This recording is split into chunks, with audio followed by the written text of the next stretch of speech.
Iyo ya babaro tole galchumni sinnagaa wariin walgula galee bokkaa irraa haftanii egaa kabajamtoota maatii miidiyaa yooyyaa torbee darbe waa'ee seenaa dirree sheekanaa Huseen yookaan anaajina ilaalchisee kutaa tokkeessoo isin biraan gahuu keenya ni yaadattu. Guyyaa har'aa immoo kutaa lammeessoo waa'ee ayyaanaa fi ziyaaraa dirree sheekanaa Huseenitti geggeeffamuu muuda akkasumas jawaara kana malees baaroo fi jeekara dirree sheekanaa Huseenitti tolfamu qabadhee kurfaa'ee dhufee jira. Hordoftoonni keenyas kutaa kana dhagayuuf jaataniin akka eegaa jirtan abdii qaba. Kanaaf hanga xumuraatti nu duukaa turan affeerraa miidiyaa yooyyaati.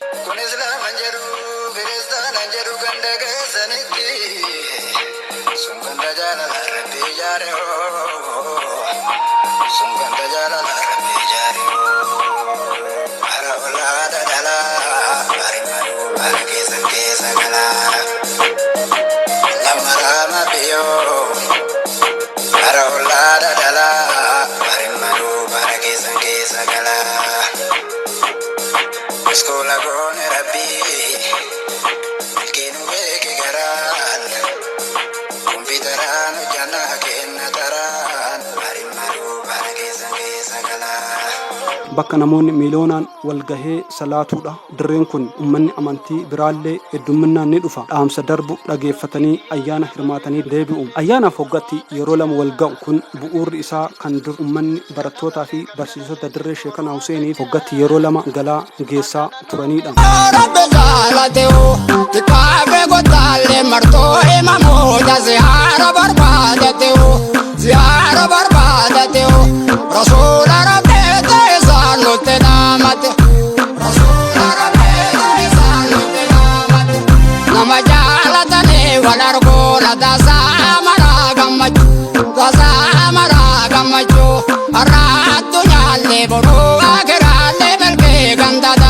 Muuda jawaara haroo lukkuu. Muuda kan jedhu gumaata bara durii ummanni baalee barattootaa fi hawaasa dirree sheekanaa Huseeniif geessaa ture irraa kan dhufedha. Bara tokko galaa geessuun adda citee waan tureef ergasii namoonni waan harkaa qaban gumaachuun muuda jechuun eegalan jedha Haji Abduu Naasir. Garuu namoonni muraasni ergaa ganamaa kana jijjiiruun muuda jedhanii akka waan sheekanaa Huseen waaqessuutti kanneen fudhatan dogongora jedhan. Sheek Huseen nama islaamummaa barsiisaa turanidha. Rabbiin rahmata akka godhuuf kadhatu. Bakka amantiin islaamummaa itti bu'uureffamee maqaa balleessuuf jecha namoonni akka waan sheekanaa Huseenitti amanamuu fakkeessanii dubbatan dogongora jedha Haji Abduu Naasir. Dirreen sheekanaa Huseen bakka rabbiin tokkichi qofa itti amananidha malee bakka gamoof yookaan namaaf sagadanii miti jedhu Haji Abduu Naasir. Bakka kanatti namoonni akkaataa barsiisaa fi naamusa islaamummaan ala gochaawwan garagaraa raawwatan jiru. Kanneen dhagaa dhiiga diban fi gamoo dhadhaa diban jiru. Isaan kunneen kuma amantii kamii fi bakka kamiyyuu jiran asillee muraasni jiru. Irraa wal dhoorkaa dhumaatuma jiraanna. Garuu namoonni kunneen guutumatti dirree sheekanaa Huseen ni ibsu jechuun dogongora.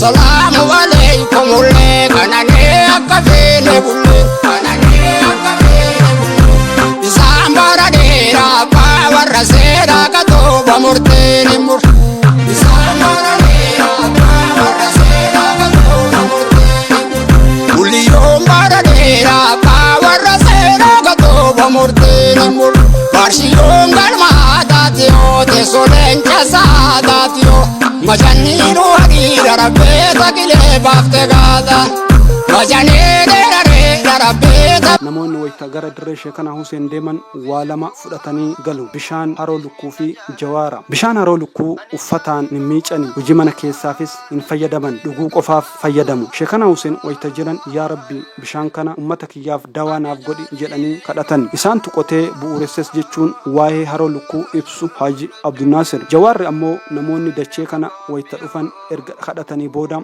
biyyee dachee kanaa kan dibatanidha. Yaa Rabbi abbaa dachee wirtuu amantii islaamaa kanaa taate dachee kana dawaa nuuf godhi jedhanii kadhatanii dibatu. Biyyeedhuma dachee kanaa kan namoonnis as dhufanii fudhatanii ittiin galanidha malee hiika biraa hin qabu jedha Haji Abduu Naasir.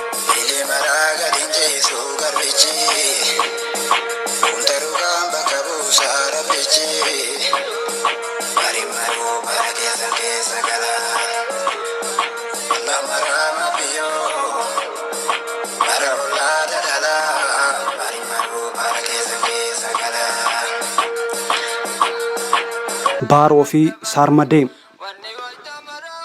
Baaroon haalaa fi amala Sheekanaa Huseen ibsuu irraa kan eegalame yoo ta'u, ergaan isaas Sheekanaa Huseeniin akka galaana yookaan baharaatti ibsuudha jedha Haji Abdunaasir. Jaalalloon isaanii maqaa isaanii dha'uudhaan beekumsa diinii isaan gumaachanii fi jaalalaa fi arjummaa isaanii faarsuudha jedha. Namoonni baharoo hojjetan kunneen waan tokkollee barreeffatanii hin dhufani. Sammuudhuma isaanii keessa jedhu kun mataan isaa beekumsa as qofatti argamuudha.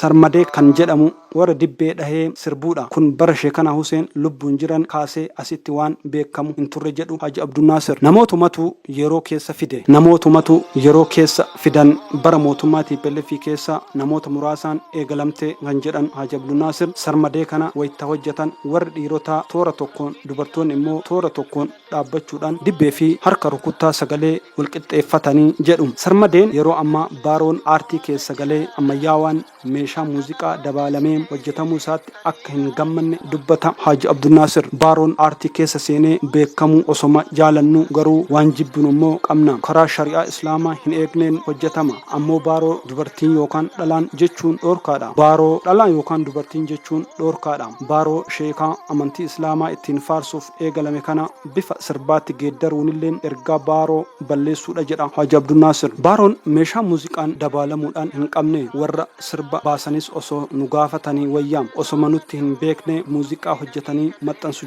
jechuunis komatu. Baaroon seenaa Sheekanaa Huseen isa sirrii leellisuu fi qe'ee isaanii diinii islaamaa keessatti ba'aa turan kan yaadachiisu, akkasumas waa'ee ollaa kanaa seenaa isaan kaasee kan barumsa dabarsu ta'uu qabdi jedha. Ni ammayyeessina jedhanii ergaa isaa aleessuu dogongora seenaa ta'a nu biratti.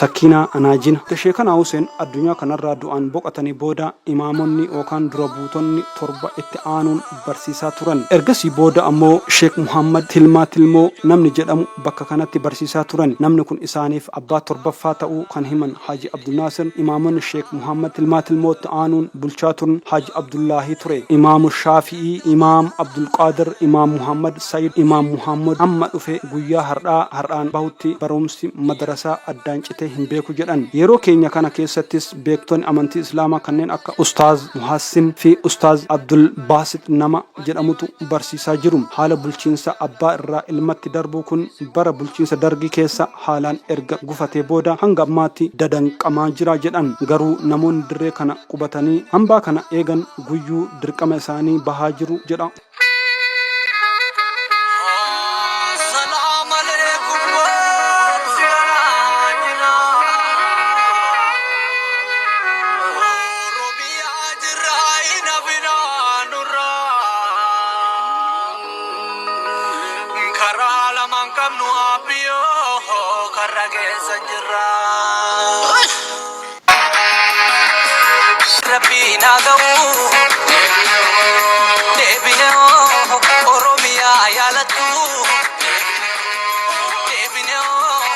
Maatiin kunneen maatii Sheek Muhammad Sheek Abbaas Sakiinaa Anaajinaa jedhama. Sakiinaa Anaajinaa yookaan dargaan nama as qubate asirraa hin sochoone, asuma taa'ee hambaa kana eegu jechuudha. Hanga dirree Sheekanaa Huseen asitti hundeeffame kan eegee kunuunsee asiin ga'e isaani. Baale keessa gamoon akkasitti hedduutu diigame. Kun garuu sababa dargaa eeggamee har'a ga'e jechuun gahee dargaan baataa jiru ibsan. Hawaasni as qubatee hambaa kana eegu mindaa tokkollee hin qaban. Kan jiraachisus ummata Baaleeti. Ummanni kun amantaa fi jaalala bakka kanaaf qabuuf jecha rakkoo dhufaa darbaa dandamateem asitti cicceem hafe jechuun kan ibsan Haaji Abdul Naasir. Fakkeenyaaf bara waraana Somaaliyaa jarri xiyyaaraa bakka kana haleelteem ummanni kun baqatee hin godaanne bara 1977 akka lakkoobsa Itoophiyaatti wayita beelli biyyattii muudates asirraa hin baqanne jedha Haaji Abdul Naasir. Amma immoo mootummaan illee xiyyeeffannaa kennaa waan jiruuf rakkoo hamtuudhaan jedhamu hin jiru jedhan. Daandii aspaaltii fi soolarii nuuf galchaa jiru kun ummata kanaaf hamilee ta'eera. Hambaa kana kunuunsuun hambaa addunyaa gochuuf kutanneerra. Bakki fageenyaa fi roobni dhibu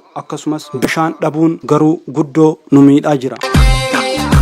Salaamu alaikum jedhee nuru seeni imaamuun yoo kan abbaa fedhe waamu mokoo ise waamuun kararaa fedhe waamu abbaa ise waamuun kararaa fedhe waamu abbaa ise waamuun yooma soobale jaartu natti ani saaduma dhaata itti abiyyoo kiyya dhaata itti rabboo natti beeka mudee darba sheekolo soodartin beeyne natti rabboo natti beeka mudee darba sheekolo soodartin beeyne natti. Assalamu alaikum jedhee barii gaarii marsee tallaye gaarii marsee tallaye iyyatee naana taajiin bahee maaltu oola sirraa danda iyyatee naana taajiin bahee maaltu oola sirraa danda. Assalamu alaikum jedhee kama qaamni fagoo nu ga'ee kama qaamni